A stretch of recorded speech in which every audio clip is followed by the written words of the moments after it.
Jennie Taer witnessed the whole thing. She is a Texas reporter for the New York Post. I'm so glad to have you with me. Just want to play for everybody again what you saw and then have you talk about it. Listen here.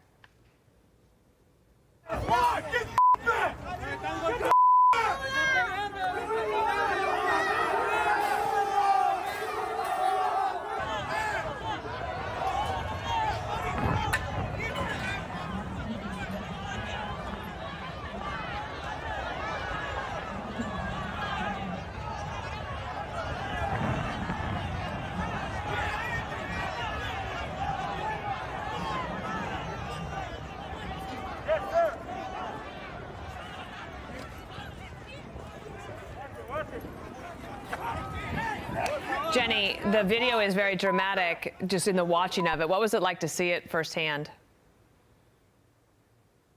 You know, it all happened so fast. You had a group of 600 migrants that were all seemingly very calm for, 30 minutes that we were there, maybe an hour. And then all of a sudden, the Texas National Guard began to take the separated groups. So there were 300 single adults, there were 300 families and children and women. On the other side, those people were going to be taken for processing by Border Patrol. That was their priority. The single adults were being taken off into small groups back to Mexico. They realized that was their fate, and it just within a matter of seconds became absolute chaos, as you showed in that clip. They took over the National Guard there. They totally dominated all of their resources, which were very little. There were only a few guardsmen down there, and they were running past the razor wire. They breached that. They breached the National Guard physical, bodily boundary they had created. And then, of course, they made their way up to the wall where they were pleading to get into the country. That's what they were hoping to get. And I think the promise of that and realizing that they weren't going to get that because of what Texas had done there, that was very upsetting to them. And so they decided to just cause chaos. Jennie, do you know if any of them did make it into the interior of the United States? Yes, many of these people did get processed by Border Patrol under Title 8, which is what is typically used for what we know as catch and release. These are people that are mainly released into the country. So this sends the message to people around the world that even if you act like this, you can probably get into the country. And I think they continue to push these boundaries and to see what they can get away with. And here they got away with some really, really scary stuff and, appeared to be assaulting some of the National Guardsmen. It was totally out of control. Have you had a chance to talk to any of those National Guardsmen and what they're thinking? I do talk to members of the Texas National Guard in the area, and they said they're just trying to be really supportive of each other right now because they feel totally overwhelmed, just as other authorities dealing with this are. Border Patrol, the state DPS, this is the situation they're in. And when it's the federal authorities especially, they feel like the people in Washington that are in charge of their agencies don't have their backs in this situation. A lot of the Border Patrol agents I talked to took me back to the September 2021 Horse Patrol unit where they were accused of whipping migrants. We know that that narrative totally blew up in the media's face. That wasn't the case at all. They were not whipping migrants, and their own agency came out and said that after an investigation.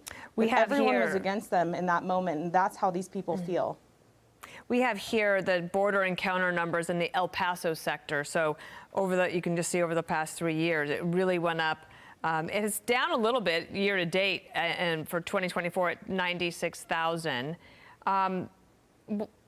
Do you think, is that number likely to go up or down based on this legal wrangling between Texas and the Biden administration? I think we're starting to see that spring surge as the weather gets better and as these migrants realize that the Texas law, SB 4, to allow state and local authorities to make arrests for illegal entry isn't going into play right now, and that it's still in legal limbo. They know these things. The cartels are very smart. So they're seeing that they can get away with these things. They can get into the country. We saw, just a few months ago, Jose Ibarra, the alleged killer of Laken Riley, came through this area, got processed by Border Patrol, got released. He wasn't a got-away. This is one person. We also have a few days ago, a person who said they were a Hezbollah terrorist.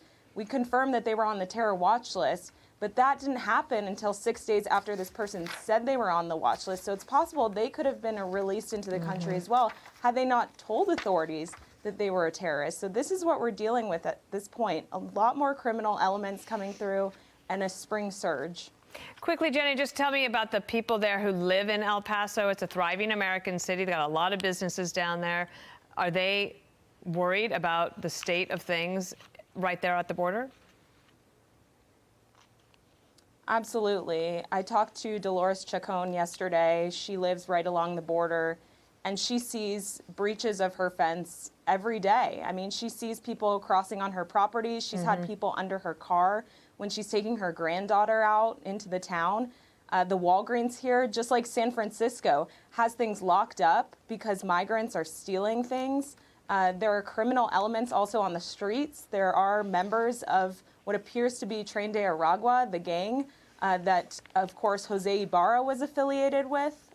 This is a very violent prison gang from Venezuela. This is the reality for people on the ground here. They feel completely unsafe. Jennie Taer, I hope we can stay in touch with you. Thank you for your reporting and for being with us this morning. Thank you. I'm Steve Ducey. I'm Brian Kilmeade. And I'm Ainsley Earhart. And click here to subscribe to the Fox News YouTube page to catch our hottest interviews and most compelling analysis.